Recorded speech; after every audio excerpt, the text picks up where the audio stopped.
excited to be joined now by the commissioner of the Southeastern Conference, who's been doing this for a while now. Does this feel like Groundhog Day, or is there so much change, like Both. day to day, week to week in college athletics that it doesn't have? I may have told you this before. When I started, I would show up at each of these radio tables trying to think of something new to say. And then I realized I was just in Chattanooga, then I was in Houston, then I was in Miami, then I was in Little Rock, now I'm in Mississippi. Like, they didn't hear.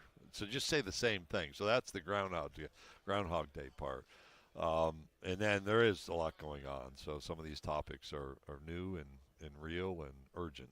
We just got to get you a soundboard just with your stock answers each time you just push buttons instead. Well, I do think sometimes I'll be asked, and it's in press conferences. So this happens in Destin, right, where I'm asked a question. I'm like, well, I've answered that question before, and here's how I've answered it. It'll happen here a little bit, but I don't, I have a few questions in that opening session, but not like a full-on press conference. In Destin, it's 4 days and 45 minutes to an hour each day. Sometimes I'll be quoted something I said 8 years ago. In 2017, you said, like, okay. Great. I can't remember what I said in March. Through all these changes, I mean, we're lucky enough to hear from thousands of SEC fans every day in the state of Mississippi, and their complaints aren't as much about players are getting paid now, players are transferring too much as it is we, the fans, feel like we are being left out, like we're being ignored. Do you guys feel that at the league office? When I'm out, the most frequently asked questions of me first is, it's more of a statement, it's declarative rather than an interrogative. You got to do something about the transfer portal. So I think that's consistent with the feedback you've heard. The second is we got to get a handle on NIL. So those are the two statements made.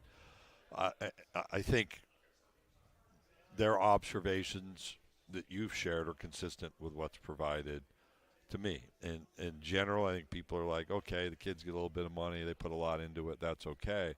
There just has to be some kind of system that makes it fair for people. And that's when you end up in court. And so nobody's complaining to, like, judges. And I think there's letters probably written to members of Congress, but not the amount of feedback that you and I might get on something needs to be done. And those are the sources. And at the state level, state legislation is what really created the disruption in NIL being introduced on a state-by-state basis, which is the wrong way. And then attorneys general bringing lawsuits against transfer limitations has created this disruption. So it's not like we all sat around and said, let's lose all restraint. There are reasons why we are in this circumstance, and there are opportunities for resolution. But to have national standards, you are going to need some congressional involvement. And not just involvement, but action, which is a challenge right now. Which you said that a couple of years ago, and I remember kind of rolling my eyes, whether I did that internally or it was at you, not to be disrespectful, but it's like, okay, we're going to get Congress to fix this. They can't fix anything. Does this Republican administration with a majority in the House and the Senate give you perhaps a better opportunity to get a solution than maybe you had a couple of years ago? We have Democrats and Republicans in our footprint, but we have, 22 Republican senators and 2 Democrat senators. Right. So the fact that there's that majority would weigh towards the people that populate our Senate seats. Regardless, it has to be bipartisan. You need 60 votes in the Senate, and there aren't 60 Republicans. And when the Democrats had the majority, there weren't 60 Democrats. So either way, people would have to work together on what really is a nonpartisan issue. So let's go back to the question or the feedback from the listeners. Those are Democrats, Republicans, liberals, conservatives making those statements. This is a nonpartisan issue, but there are elements of it that play to particular political perspectives that make the solution difficult. That said, last week we had a bill introduced with both Democrats and Republicans in the House signing on as co-sponsors. First time that's happened around the central issues that we're dealing with. Yesterday was a markup in the subcommittee of the House. I think it's Energy and Commerce Committee. And that's like the Schoolhouse Rock reference I made. We're going through this negotiation process.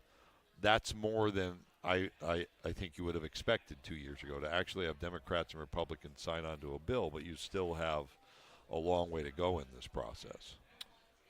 You made a statement from the floor the other day with your address to the big group that struck me. I was thinking about business negotiation, real estate deal, whatever it is. When you get to the point that you're willing to say no, or you're willing to absolutely walk away from the deal and not let it happen, sometimes that puts you in the best bargaining position when no is actually on the table. And you said about the Big Ten, if the SEC and the Big Ten don't agree on this 5+11 format, then you're good with 12, the 5+7 as we sit right now. Is that a negotiating tactic? I didn't think so. That's like the fourth or fifth person. You're the fourth or fifth person who have asked me from that perspective, all in different cities, so we're not being duplicative here. It's a reality. So the 12-team format was approved for the 26th season with the encouragement that if you can go earlier, and we did in 24. So if we do nothing, if we can't agree, you're at 12. That's just kind of providing, I think, clarity. Our message was not just staying at 12. This is where I don't think it's a negotiating tactic, because what was said from our membership in Destin is let's move towards 16. We think there's value in doing that. Rather than just creating allocations around more AQs, let's look at the committee selection protocol and process. And that's become our point of emphasis right now, rather than just creating AQs. That doesn't diminish moving to 14 or 16. So not just how you get the teams, well, not just how many teams, but how the teams are selected. Right. So when you break this work down, there's like this notion like one of my colleagues, they're wedded to 5'11", right? Well, 5 exists. That's part of the underlying structure that's been approved and that's been agreed upon in the memorandum of understanding. Now should it be 5+7 to equal 12? We can do the math, 5+9 or 5+11. And then how do you populate those 7, 9, or 11? And where we've diverged a little bit, and we'll stay in conversation, as the Big Ten has said, it deserves 4 automatic bids. The SEC deserves 4 automatic bids. The ACC deserves 2, and the Big 12 deserves 2. You're going to have other people raise their hand and say, well, we want 2 as well. Like I've seen a document from the Pac-12, they say competitively, we're above some of those other 2 conferences. We should get 2. So now you've given away more spots. And what our membership said is really 2 things. One, we think we can do better than 4 on most years. We can have more than 4. And you think about last year, we have 2 different outcomes. Alabama beats Oklahoma, Ole Miss beats Florida. We had 5 in at that point. I feel pretty certain about that. So don't limit ourselves. The second is if you had a play-in format to access the 4 AQs, so that's been talked about. The coach's perspective was, wait a second, you mean I have to play another SEC opponent just to get to the playoff, and nobody else has to go through that? That's not a preferred model for us. So that's what's kind of driven the direction. Going back to your original question, I was trying to describe reality with a 12-team playoff. The negotiating piece is trying to explain how we view this conceptually. In those conversations, I asked Rich Clark the same thing. Do you guys take into account possibly the public opinion, what they want from a format perspective? Because when the 4-4-2-2-2 1-1-1-1-1-1-1 format was talked about, it seemed universally disliked.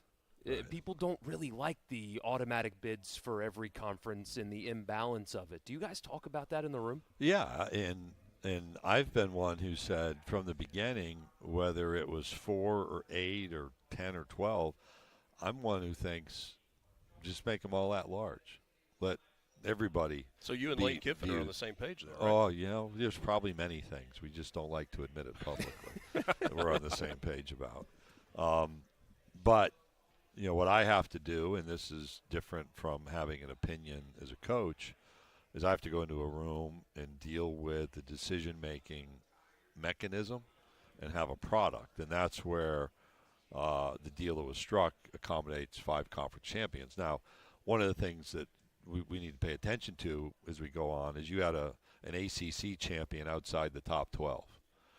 That was never envisioned as happening when we were developing the 12-team playoff with conference champion access. It was known that the group of 5 could be out there, but other than the COVID year, the power conferences had never had its champion outside the top 12. If you have multiple teams, or if they're deeper in the top 20, like 23rd, 24th, 25th, and they're displacing teams 11 and 12, that will become problematic. And that will illustrate kind of Lane's perspective, as they should be all at-large berths. But you do have to go into a room and be a participant in problem-solving rather than just being obstinate from time to time.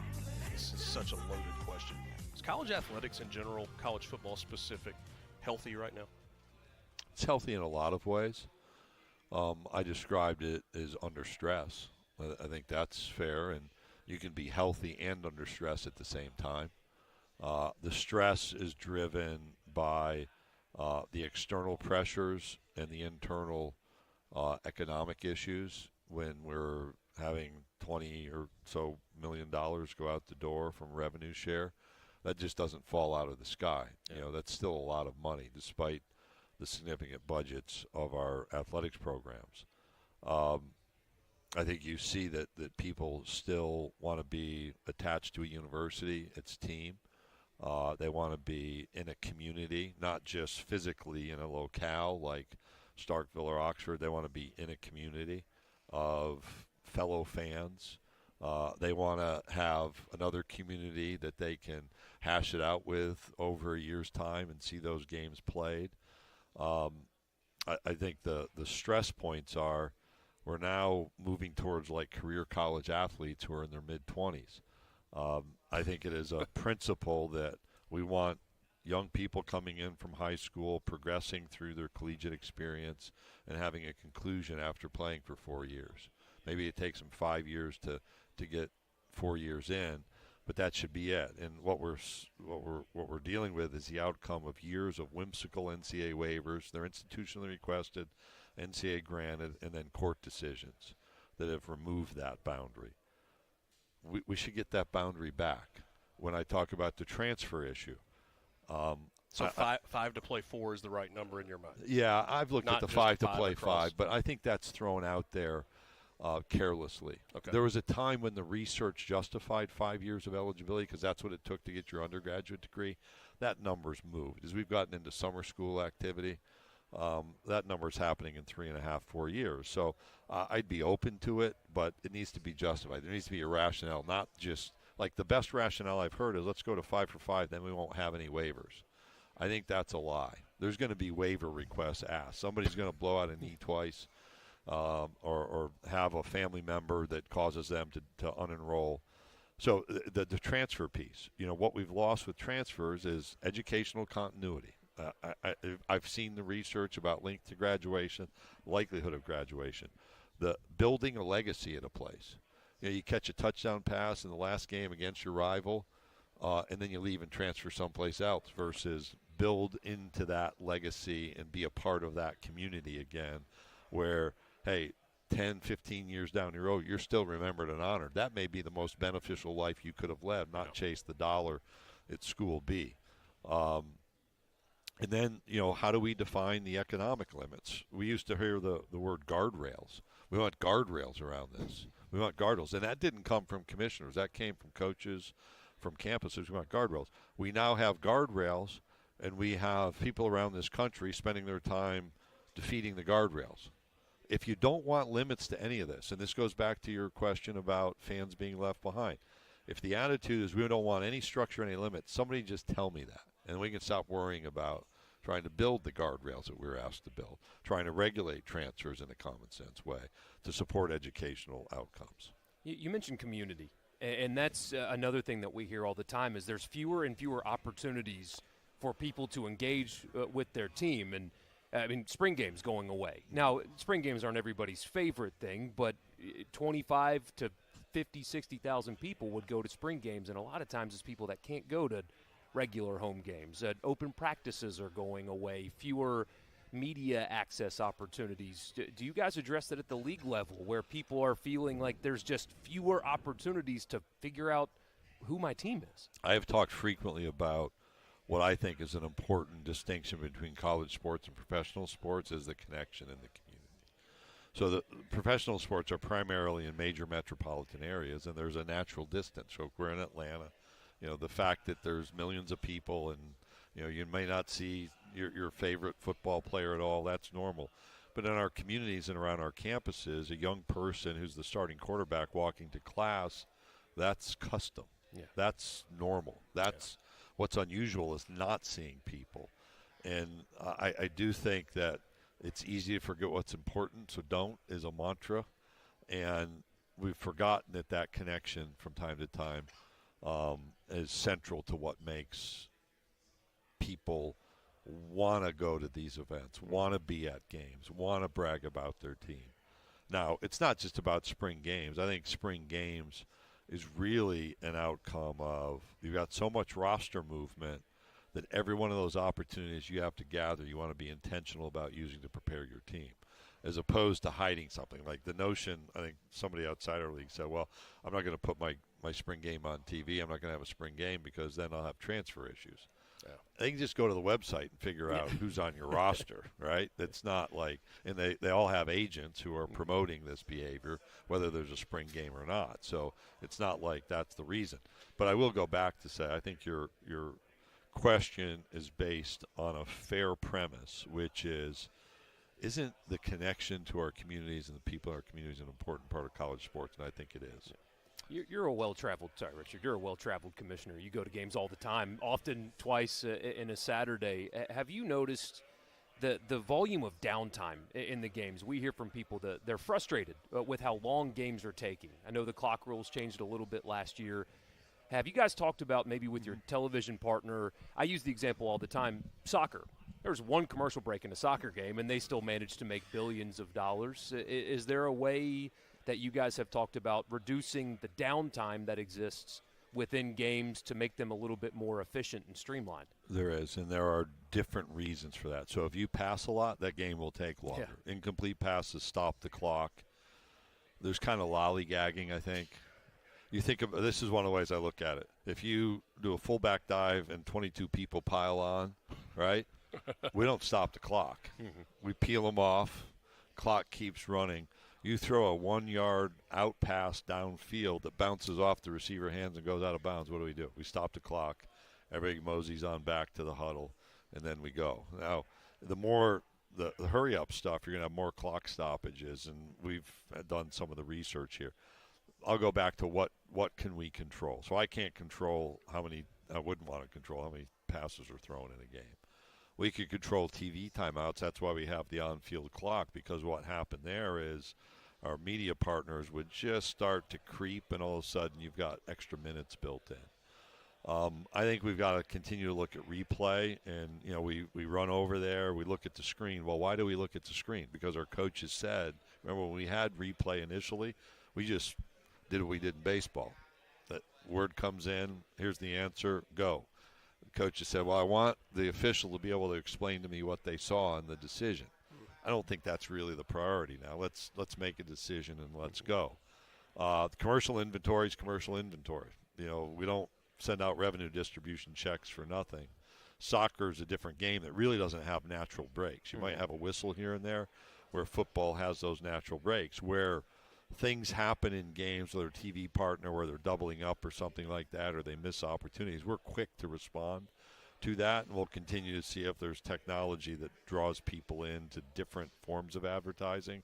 We just haven't been effective in that. And part of the psychology of the on-field clock is to say, hey, it's not like a 5-minute break, because I'd be walking around stadiums and another CBS break, another 5 minutes. No, it's actually 2.5.